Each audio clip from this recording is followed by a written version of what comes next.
Gunung Perawan bukanlah gunung yang bersahabat. Hutan lebat dan berbagai ragam binatang liar yang hidup bebas adalah sedikit tanda kalau gunung ini memiliki sesuatu yang berbeda. Safira seorang manusia, bukan cincin yang bisa hilang begitu saja. Pasti ada sesuatu yang menyebabkan Safira hilang. Tiba-tiba, langkah kaki para muda-mudi ini berhenti di depan sebuah jurang besar. "Ya Tuhan, kenapa seperti ini?" desis Subi. "Ini tidak masuk akal," tambahnya. "Seharusnya kalau menyusuri jalan kembali, aku bisa mencapai persimpangan sebelumnya. Tapi kenapa bisa begini?" "Sengaja menyasari hanya untuk membuang waktu," kata Robi sambil mengelus-ngelus perban di wajah. Subi membalikkan tubuhnya. "Aku tidak menyasari, Rob. Lalu kenapa membawa kami ke tempat seperti ini, ha?" hardik Robi. Subi menggeleng. "Entahlah, aku sendiri tidak mengerti. Kenapa kita sampai tempat ini? Kalian lihat sendiri, kita hanya menyusuri jalan yang kemarin kita tempuh." Robi menatap Zaki. "Kau lihat kawanmu itu berlagak blow-on untuk menyembunyikan maksudnya." "Kamu jangan bicara ngaco, Rob," bentak Subi. "Aku tidak memiliki maksud apa-apa. Ini benar-benar di luar perkiraanku." "Siapa yang ngaco? Langkah siapa yang ngaco? Pimpinan tim siapa yang ngaco?" "Yang ngaco kau!" Robi berteriak-teriak seperti orang gila. "Kenapa kamu membawa kita ke sini, Bi?" tanya Zaki pelan. "Aku tidak, kamu mau bilang tidak sengaja, Bi," potong Robi. "Kamu mau bilang seperti alasan yang sudah banyak kamu lepaskan. Aku juga tidak tahu kenapa bisa begini." Subi mati bicara. Bibirnya terasa keluh. "Percuma kau dijuluki pembuka jalan kalau kau tidak tahu jalan," cibir Zaki. "Aku yakin kamu tahu sesuatu tentang hal ini." "Hati-hati, Zak. Kurasa dia menginginkan sesuatu dari kita semua," sambung Robi. "Cukup, Rob," teriak Subi yang mulai emosi. "Hei, kalian ini kenapa sih? Kenapa menghakimi Subi seperti itu?" bela Erik yang sejak tadi diam. Erik mendekati Subi yang memang terlihat galau. "Subi sudah lama menjadi teman kita dan sudah banyak melakukan pendakian bersama kita. Aku tidak melihat ada alasan kuat untuk mencelakai kita. Kurasa ini murni karena ketidaktahuannya," Viola menyambung. "Perempuan tidak tahu apa-apa. Kalian bisanya cuma merepotkan," hardik Robi yang tidak suka kekasihnya itu ikut bicara. "Mulutmu terlalu tajam, Rob," hardik Nuria yang tidak tega kekasihnya terus disudutkan. "Memangnya apa untungnya bagi Subi melakukan hal itu? Sejak kemarin, dia memang ingin membawa kita turun, tapi keadaan yang memang berbicara lain." Robi menggeleng sambil memandang Zaki. "Maumu apa sih, Rob?" bentak Subi. "Dia bertanya apa mauku. Kau dengar itu, Zaki?" tanya Robi sambil menunjuk Subi Hendri. Zaki tidak menjawab. "Tentu saja mauku dan mau Zaki itu sama. Mungkin mau kawan-kawan yang lain juga sama. Aku ingin secepatnya ke rumah sakit agar bisa mendapat perawatan wajahku. Dan Zaki, aku ingin Safira kembali," potong Zaki datar dan jelas.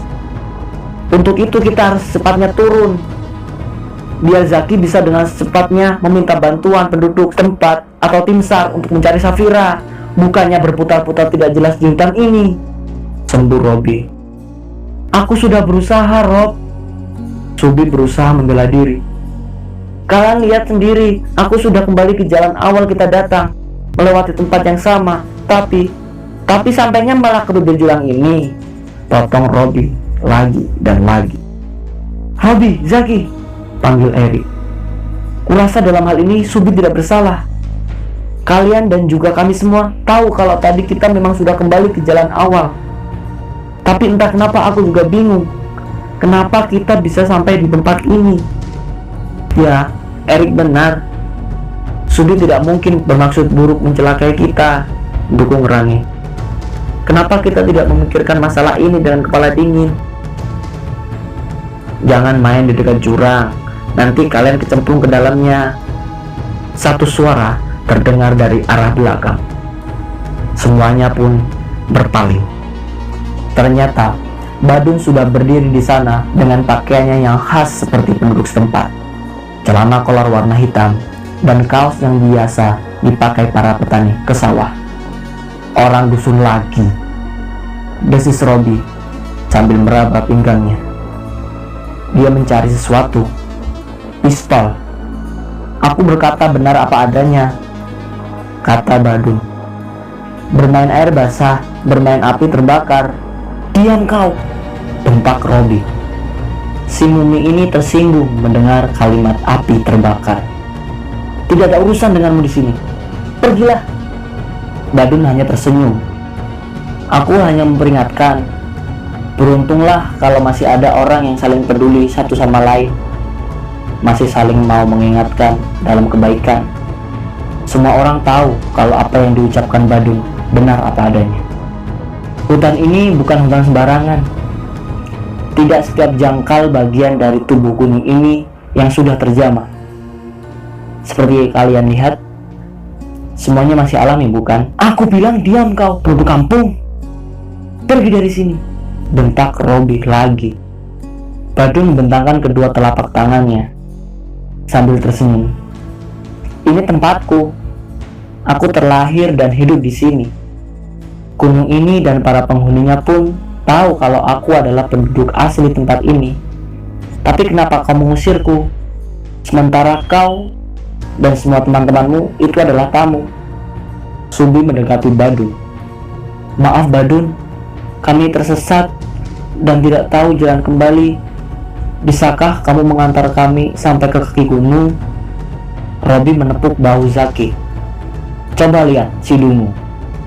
Malah minta tolong pada orang dusun. Dia seperti orang bodoh yang tidak memiliki pengalaman dalam pendakian. Percuma, dewa pembuka jalan tersemat padanya. Zaki diam tidak berkomentar. Matanya hanya menatap tajam ke arah Subi. Erik pun mendekat, mengeluarkan uang 50 ribuan dari dompetnya dan menghampiri Badun. Ini adalah uang muka kalau kamu mau membawa kami keluar dari hutan ini. Dan aku akan menambahkannya dalam jumlah yang sama jika kita sudah sampai di kaki gunung. Bagaimana? Kau jangan ikut-ikutan jadi bodoh, Rick, bentak Robi. Kita ini bukan orang bodoh yang tidak memiliki wawasan dalam hal pendakian. Masa naik bisa, turun tidak bisa? Erik cuek dan tetap menyerahkan uangnya kepada Badun. Aku tidak setuju, bentak Robi gusar. Aku tidak setuju orang dusun itu ikut bersama kita. Aku yang tidak setuju kalau orang sepertimu ikut bersama kami. Satu suara menimpali. Robi menoleh dan melihat dengan sekilas kalau Viola tengah melesat cepat ke arahnya. Meski dalam keadaan wajah dibalut perban, tapi pemuda ini masih bisa melihat kilatan cahaya di genggaman tangan kekasihnya itu. Apa-apaan kau Viola? Bentak Robi yang tidak menyangka kekasihnya itu menyerang dirinya dengan pisau. Viola! Jerit Rani dan Nuria hampir berbarengan. Pergi ke neraka jahanam kau, Robi! Teriak Viola lantang. Robi memiringkan dirinya ke kiri sehingga bertubrukan dengan Zaki. Viola yang berlari cepat lewat di depannya. Tusukan pisaunya hanya mengenai angin kosong. Viola! Cewek cantik yang selalu memakai bandu di kepalanya itu terpekik kaget karena tiba-tiba saja di depannya telah terbentang jurang lebar. Dia berusaha menghentikan laju larinya, tapi yang terjadi tetaplah terjadi. Tubuh gadis itu melayang di atas mulut lembah yang menganga. Viola! Seru beberapa orang lainnya hampir berbarengan. Tidak ada yang bisa menyentuhnya atau menyelamatkannya. Tubuh itu terus meluncur bersama jeritan panjang dan hilang tertelan dasar jurang. Viola! Nuria dan Rani meratap di bibir jurang mencoba melihat Viola dari sana. Erik, Zaki, dan Subi pun melakukan hal yang sama. Aku sudah memperingatkan kalian, jangan bermain di dekat jurang, nanti kalian kecemplung ke dalamnya. Suara Badun terdengar datar namun jelas sekali. Kalian tidak mendengarkan apa yang kuucapkan. Tidak ada yang memperdulikan ucapan Badun. Robi tidak berkutik, dia terpaku di tempatnya. Memandang kosong ke arah terakhir kali dia melihat Viola melayang. "Apa yang kau lakukan?" bentak Subi mencengkeram ke arah sweater Robi. "Kau sadar apa yang telah kau lakukan, Rob?" Robi mengempaskan cengkeraman tangan Subi. "Jauhkan tanganmu dariku. Kamu sudah gila, Rob. Kau tahu apa yang telah kau lakukan? Kamu sadar tidak sih?" Berombongan pertanyaan menyalahkan mendera Robi dari mulut kawan-kawannya yang mereka pertanyakan atas apa yang baru saja terjadi. "Diam kalian semua," bentak Robi. "Viola itu mau membunuhku. Kalian lihat sendiri, dia memegang pisau dan hendak menusukku. Tapi dia itu pacarmu." Rani tidak terima. "Seharusnya kau menahannya." Entah bagaimana ekspresi wajah Robi saat ini. Sulit diterka karena terbalut perban. Namun dari bola matanya dan bentuk mulutnya yang terbuka, terlihat kalau Robi seolah tidak percaya dengan apa yang barusan terjadi. Subi mendorong tubuh Robi hingga lelaki itu terjangkang jatuh. "Kau manusia tidak berperasaan." Robi bangkit berdiri dan langsung menerjang Subi. Namun dari samping, Erik menarik tubuhnya dan melayangkan satu pukulan telak di perut. "Viola itu pacarmu dan teman kita semua, bodoh," maki Erik sambil kirimkan pukulan berikutnya ke perut Robi. Zaki mendorong Erik memisahkan keduanya dari perkelahian. "Apa-apaan kalian semua?" bentak Zaki. "Robi sudah membunuh Viola, Zaki," teriak Erik panik. Robi mendengus sambil memegangi perutnya yang terkena beberapa pukulan Erik. Zaki Marzuki mematung, memandang Robi dan Erik bergantian. "Sebenarnya ada apa dengan kita semua, ha?" teriak Zaki seperti orang gila. "Kita semua seperti bukan teman. Kita semua seperti musuh yang saling menjatuhkan. Ada apa dengan ini semua?" Subi dan Erik saling pandang. "Kita ini satu tim, sebuah perkumpulan yang memiliki nama besar di sekolah kita. Tapi apa yang terjadi sekarang ini sangat memalukan," sambung Zaki lagi. "Aku akan turun ke bawah." Subi mengambil keputusan sambil menurunkan tasnya. "Kamu mau ke dasar jurang sana, Di?" tanya Nuria di sela isak tangisnya. "Ya, aku akan mencari tubuh Viola dan membawanya naik. Sekedar saran."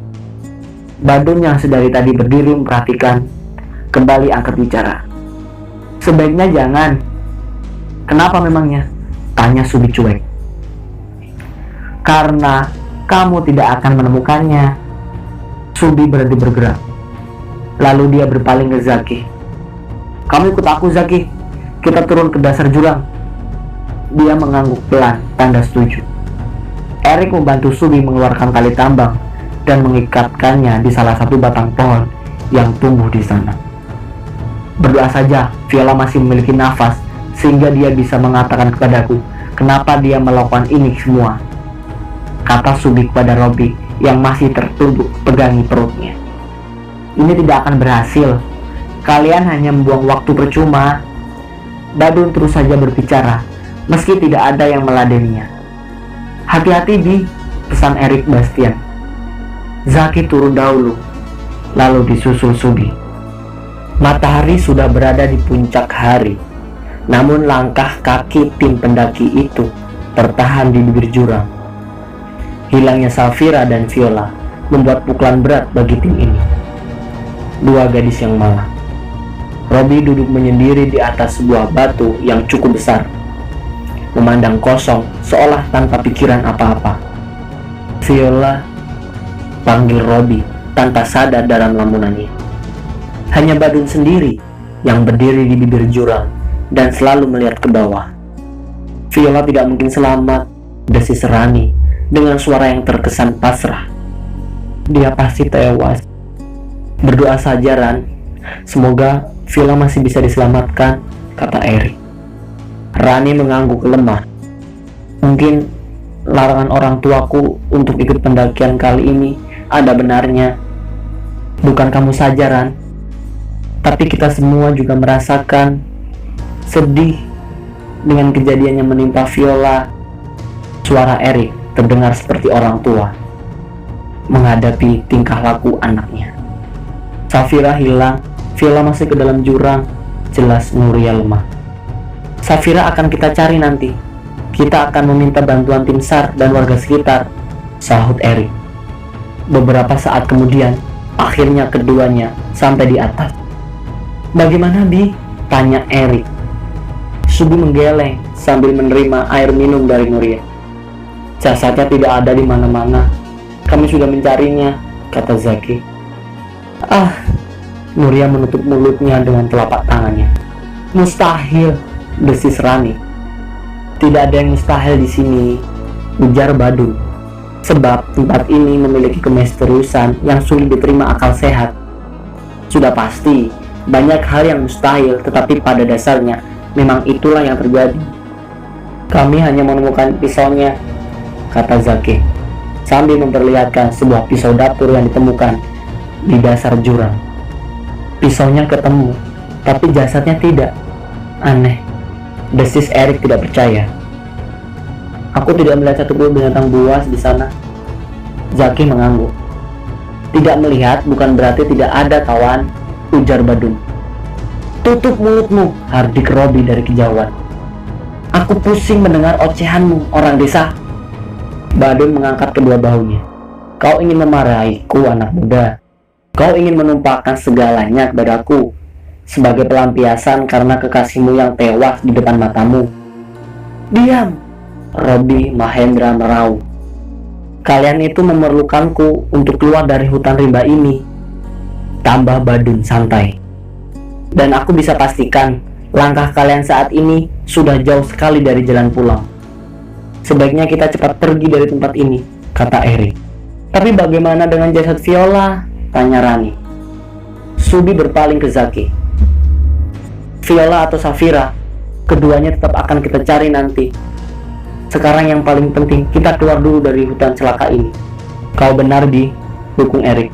Kurasa kita bisa meminta bantuan tim SAR untuk mencari mereka nanti. Kira-kira berapa lama waktu untuk kita bisa mencapai kaki gunung, Dun? Tanya Nuria, ketika semuanya sudah siap berangkat. Seandainya saja kalian sadar di mana kalian berada. Tentu kalian tidak akan bertanya seperti itu, jawab Badun. Sudah, ikuti saja langkahku. Oh iya, aku lupa mengatakannya kepada kalian semua. Kalian boleh mengikuti langkahku, tapi tidak ada yang boleh menoleh ke belakang. Kalian mengerti ya? Jangan menoleh ke belakang pada saat kalian melangkah bersamaku. Memangnya kenapa? Hah? Bentak Robi kurang sabar. Itu peraturanku yang harus kalian patuhi, jawab Badun cuek. Jangan menoleh ke belakang selama perjalanan. Usai berkata, Badun melangkah pergi. Subi mengikuti tepat di belakang si tukang kayu. Berturut-turut di belakangnya ada Nuria, Rani, Erik, Robi, dan yang terakhir seperti biasa, Zaki.